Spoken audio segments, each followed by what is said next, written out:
This video is about the special role of data science ambassadors who strive to bring the interests of the distant land called data science into their organization.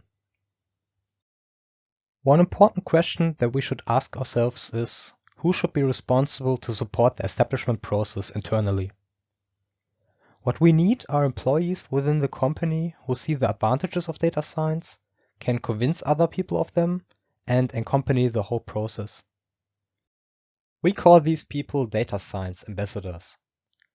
Optimally, they should already know the organization quite well, have good connections within it, and preferably have a direct connection to the management.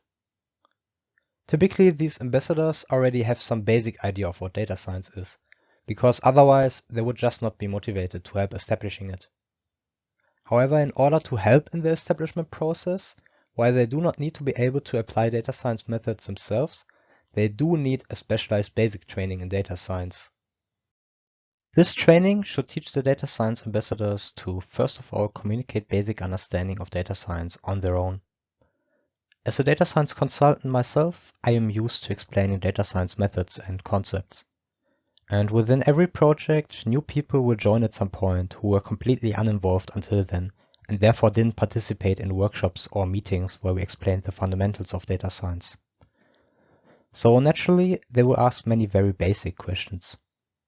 Don't get me wrong, I don't really have a problem with the company paying the hourly wage of an external consultant just for me to repeat the same explanations for the 10th time, but it's probably better for everyone to have an internal data science ambassador who can explain the basics and maybe organize the spread of knowledge efficiently, for example by scheduling workshops for all people who need to get the basic data science ideas conveyed. Additionally, the data science ambassadors should be taught to correctly find and identify use cases. This actually correlates with the big problem that we experienced. We've seen firsthand that it's often tried to find use cases and begin with proof of concepts before having the necessary basic understanding of data science to correctly identify whether it's even sensible to try them.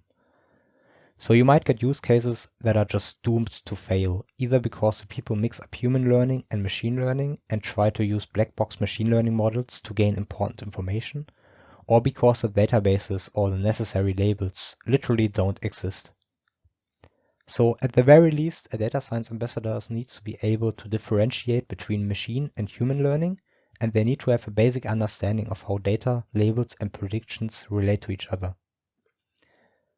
Further, the data science ambassador should be able to set realistic expectations and understand and communicate the results of projects correctly. That way, they act as a link between departments, management, and external service providers, and therefore function as a trust anchor to the management. Overall, the ambassadors are important for the establishment process, as they have this unifying, connecting function on the one hand, and on the other, they are just acting as multipliers who help spreading the idea of data science in the whole company.